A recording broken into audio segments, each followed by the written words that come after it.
Good morning बच्चों। आज आपके साथ मैं केमिस्ट्री में हूँ।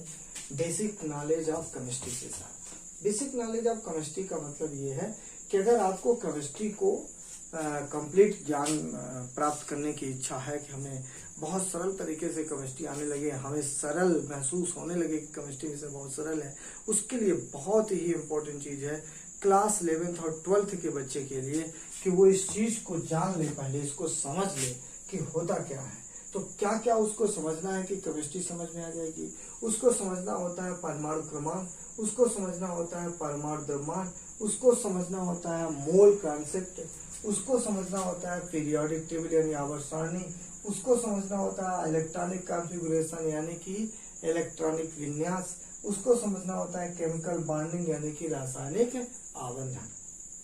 अब बात ये आती है कि एटॉमिक नंबर है क्या। तो एटॉमिक नंबर को हम कैसे बोलते हैं कि नाभिक में उपस्थित प्रोटॉन की संख्या को परमाणु क्रमांक कहते हैं। तो कोई किसी भी तत्व का नाभिक है, किसी भी परमाणु का नाभिक है, उसके अंदर नाभिक में कितने प्रोटॉन हैं, तो नंबर ऑफ प्रोटॉन को हम एटॉमिक नंबर के रूप में पढ़ लेते हैं। आपको ये पता है कि जो प्रोटॉन होता है वो पॉजिटिव चार्ज होता है। तो कहीं कहीं ये भी लिखा होता है कि नाभिक में उपस्थित इकाई धनावेश की संख्या को परमाणु क्रमांक कहते हैं। अब दूसरी बात आती है कि एटॉमिक मास क्या होता है। तो एटॉमिक मास क्या है? नाभिक में उपस्थित प्रोटॉन व न्यूट्रॉन के योग को परमाणु द्रव्यमान कहते हैं। मोल कंसेप्ट के केस में आपको ये समझना होता है कि कोई वस्तु एक मोल अगर है, उस मोल एक मोल में जो संख्या होगी, नंबर ऑफ होंगे उस वस्तु का, वो होगी 6.022 इंटू 10⁻23। ये मोल कंसेप्ट होता है। जिस तरह से आप जानते हैं कि एक दर्जन में 12 वस्तु आती है, एक सैकड़ा में 100 वस्तु आती है, उसी तरह से केमिस्ट्री के केस में एक मोल में इतने वस्तु उसके केमिस्ट्री के पार्ट होंगे। वो कैसे? एक मोल से, जैसे मान लीजिए अगर मैंने बोल दिया कि एक मोल साइकिल है तो हमारे पास साइकिल की संख्या कितनी, इतनी है। अगर मैंने बोल दिया कि हमारे पास एक मोल ऑक्सीजन है तो एक मोल ऑक्सीजन का मतलब ऑक्सीजन के इतने पार्टिकल हैं। अगर हमने बोल दिया कि हमारे पास एक मोल H2O है तो हमारे पास एक मोल H2O मतलब इतने H2O के अणु हैं। इस तरह से एक मोल वर्ड यूज आया, मतलब ये नंबर आपके सामने आ जानी चाहिए। अब बेसिक ये होता है कि पीरियोडिक टेबल को हम जाने।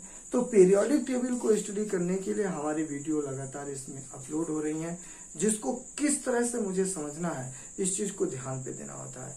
तो पीरियोडिक टेबल को आपको पता है कि पीरियोडिक टेबल जो होती है वो 4 ब्लॉक में डिवाइड है, S, P, D and F part में। इन पार्टों को पहले S ब्लॉक को स्टडी कर लें, फिर P ब्लॉक को स्टडी कर लें, इसके बाद D ब्लॉक को, इसके बाद F ब्लॉक को। अगर इस तरह से पार्ट बाय पार्ट आप इसको स्टडी करते हैं तो आपसे पीरियोडिक टेबल कंप्लीट नॉलेज में आ जाती है। और अगर पीरियोडिक टेबल आपसे आने लगी तो यूं समझ लीजिए कि आपसे रासायनिक सूत्र बनाते आने लगते हैं। और रासायनिक सूत्र क्यों बनाने आने लगते हैं? क्योंकि पीरियोडिक टेबल के जरिए से हम ये पता कर सकते हैं कि किसकी बैलेंसी कितनी है, किसकी संयोजकता कितनी है, और उस संयोजकता के आधार पर हम किसी भी दो तत्व के परमाणुओं को आपस में मिक्स कर लेते हैं और मिक्स करने के बाद एक नया यौगिक यानी एक नया सूत्र फॉर्म कर लेते हैं। तो पीरियोडिक टेबल पढ़ने पर हमें इस चीज का पता हो जाता है कि कौन सा यौगिक बन रहा है, कौन सा यौगिक नहीं बनता है। 5वां नंबर आपके पास में आता है इलेक्ट्रॉनिक कॉन्फ़िगरेशन। इलेक्ट्रॉनिक कॉन्फ़िगरेशन के लिए 4-5 रूल आपके पास में अवेलेबल हैं। उन सभी रूल की स्टडी आपको बेसिक रूप से आनी चाहिए। जैसे अगर आपके पास में आ गया कि जो अफबाऊ का रूल है, तो अफबाऊ के रूल को अपने को सीखना पड़ेगा कि वो बोलते हैं कि ऊर्जा के बढ़ते क्रम में इलेक्ट्रॉन को रखे जाएंगे, विभिन्न कक्षकों में ऊर्जा के बढ़ते क्रम में इलेक्ट्रॉन को रखे जाएंगे। अब बढ़ता हुआ क्रम आपको लिखते जाना है, वही एनर्जी क्रम उसका बन जाएगा। दूसरा हुंड क्या बोलते हैं? हुंड बोलता ये है कि किसी भी ऑर्बिटल के सब ऑर्बिटल में यानी किसी कक्षक के उप कक्षक में इलेक्ट्रॉन का जोड़ा तभी बनेगा जब सभी में एक एक इलेक्ट्रॉन भर जाए। ये बात उन्होंने करते हैं। फिर पाउली अपवर्जन जी क्या बोलते हैं? पाउली जी का कहना है कि कोई भी 2 इलेक्ट्रॉन हो तो चारों क्वांटम संख्या एक समान नहीं हो सकती। अब इसमें शब्दों का समावेश हो रहा है। अब क्वांटम संख्या, हमें क्वांटम संख्या भी सीखना होगा कैसे होता है। लेकिन बेसिक नॉलेज जब आप यहाँ पे आते हैं तो ऑटोमेटिक क्वांटम वर्ड आ गया।